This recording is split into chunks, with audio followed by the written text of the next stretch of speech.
नमस्कार। आज सुषमा स्वराज और ललित मोदी के संबंधों को लेकर के राजनीति में जो भूचाल पैदा करने की कोशिश हुई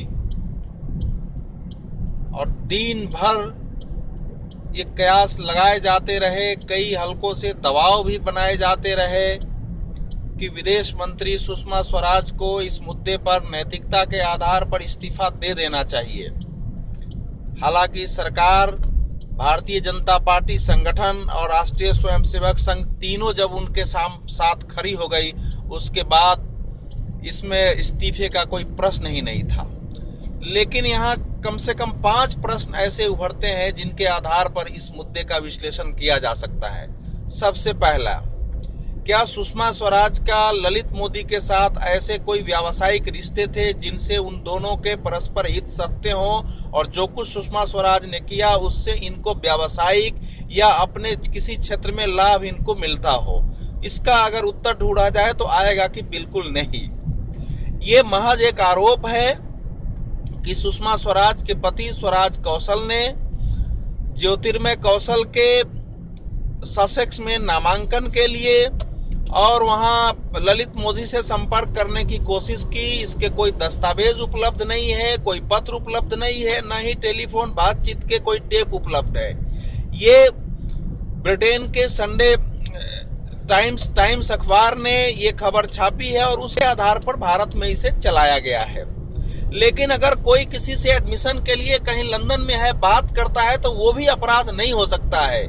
नामांकन के लिए हम कई बार किसी से भी बात करते हैं और यह सच है कि ललित मोदी के साथ भारत के अनेक नेताओं के संबंध है। ललित मोदी भी अनेक नेताओं के संपर्क में रहते हैं और उनमें वो नेता भी शामिल हैं जो कि आज उनके इस्तीफे की मांग कर रहे थे।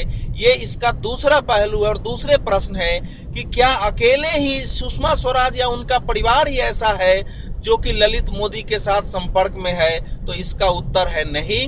अनेक नेता उनसे संपर्क में रहते हैं, उनसे बातचीत होती है, जब लंदन जाते हैं तब भी मिलते हैं। इसलिए ये भारतीय राजनीति में ये एक प्रकार का पाखंड है कि किसी का नाम आ गया तो शोर मचाओ। अब तीसरा प्रश्न यह है कि क्या सुषमा स्वराज को विदेश मंत्री होने के नाते अगर ललित मोदी ने उनसे मदद मांगी कि हमारी पत्नी को कैंसर है, उसका ऑपरेशन होना है, उसमें जरा सा आपकी मदद हो जाए तो हमको वहां जाने का वीजा मिल जाएगा, तो इनको मदद करनी चाहिए थी कि नहीं करनी चाहिए थी? मूल प्रश्न यही आ रहा है, क्योंकि लोग ये आरोप ये लगा रहे हैं कि आखिर सुषमा स्वराज ने उनकी मदद क्यों की? एक भगोरे व्यक्ति को, एक ऐसे व्यक्ति को जिसका पासपोर्ट तक जब्त है, उसकी मदद क्यों की? निश्चित रूप से इस प्रश्न पर 2 राय होंगे, इस पर सहमति बनानी भी कठिन है। लेकिन इसमें एक बात जरूर उभरती है कि अगर कोई व्यक्ति, भले वो कितना बड़ा अपराधी हो, उसकी पत्नी तो अपराधी नहीं है, अगर उसको केवल इस वचनबद्धता के साथ अगर जाता है कि वो पत्नी के ऑपरेशन के बाद और जहां है वहां लौट आएगा, तो इसकी अनुमति तो हमारे जेल में भी मिल जाती है लोगों के इस प्रकार के हालात में। इसलिए इस आधार पर कहना कि इसने कोई बहुत बड़ा अपराध कर दिया, सुषमा स्वराज ने बहुत बड़ा पाप कर दिया, इसको स्वीकार करना जरा कठिन है। लेकिन फिर भी इस विषय पर 2 राय हो सकते हैं। लेकिन इसके आधार पर किसी का इस्तीफा मांगना या किसी के राजनीतिक कैरियर को खत्म कर देने की मांग, इससे सहमति कठिन है। अब चौथा प्रश्न जो यहाँ मूल रूप से उभरता है कि क्या ललित मोदी वाकई ऐसे अपराधी हैं जिनसे किसी को कोई बातचीत ही नहीं करनी चाहिए? तो ये सच है कि भारत में यद्यपि ललित मोदी पर जो मामले हैं, सब कोई जानते हैं कि उसका राजनीतिक पहलू ज्यादा महत्वपूर्ण है। मैं निजी तौर पर इंडियन प्रीमियर लीग को मैं अनेक प्रकार के उसको ऐसे नाम देता रहा हूं जो अपशब्द की श्रेणी में आते हैं। मैं उनको इंडियन प्रोस्टिट्यूट लीग भी कहा हूं।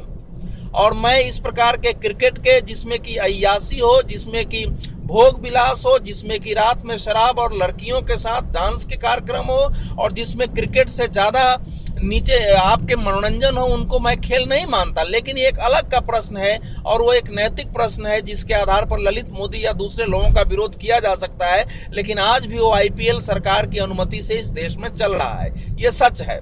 तो IPL के आपस की जो इनकी गुटबंदी थी, उसके आधार पर मामले दायर हुए।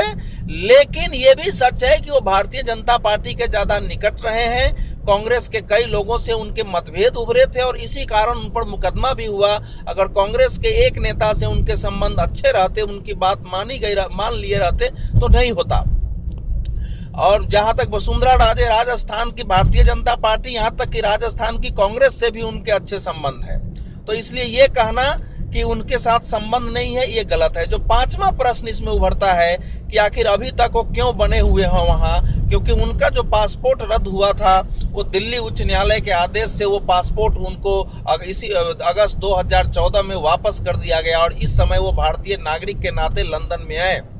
ईडी और जो इनकम टैक्स की पूछताछ है वो लंदन में भी जाके उनसे पूछताछ कर सकती थी, पहले भी की है, लेकिन पिछली सरकार ने जानबूझकर इस मामले को लटकाए रखने के लिए ये स्थिति उत्पन्न नहीं की, क्योंकि ललित मोदी की जान पर खतरा था। आखिर ललित मोदी को दाऊद इब्राहिम के माध्यम से ये धमकी मिली थी कि अगर वो आईपीएल से नहीं हटता है, अगर वो, तो उसको मार दिया जाएगा।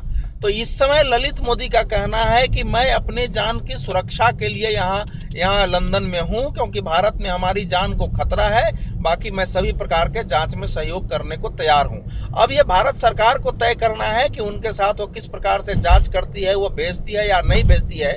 लेकिन इस मामले को जितना बड़ा आज बनाया गया, किसी ने नैतिकता का प्रश्न उठा दिया, किसी ने कानून का प्रश्न उठा दिया, किसी ने सरकार के कि हम न खाएंगे न खाने देंगे को इसको भ्रष्टाचार से जोड़ दिया, किसी ने इसको कानूनी पेचीदगियों से जोड़ दिया, किसी ने इसको एक भगोड़े और अपराधी से जोड़ दिया। तो ये भारत देश है, चलता रहता है।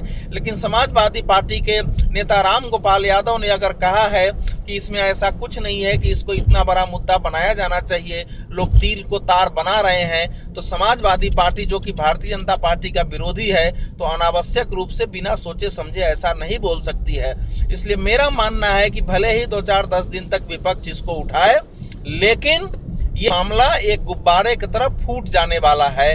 हालांकि मैं ये मानता हूं कि हमारे देश में अगर ललित मोदी की जगह कोई आम आदमी इस प्रकार से कहीं फंसा होता तो न वो तो मंत्री को फोन कर पाता और न इस प्रकार से वो जा पाता। लेकिन ये सब हमारे सत्ता और राजनीति और पूंजी के संबंधों का मामला है।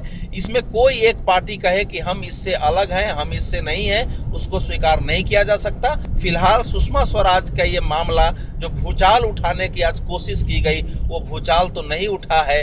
हाँ, छोटे से दोलन के रूप में खासकर मीडिया के द्वारा फुलाने की कोशिश हुई है। न तो ये इम्प्रोप्राइटी का मामला है, न ये इलीगल मामला है, ये एक प्रकार से राजनीतिक मामला ज्यादा लगता है और राजनीतिक सोच से ही ये मामला उठाया गया है। धन्यवाद।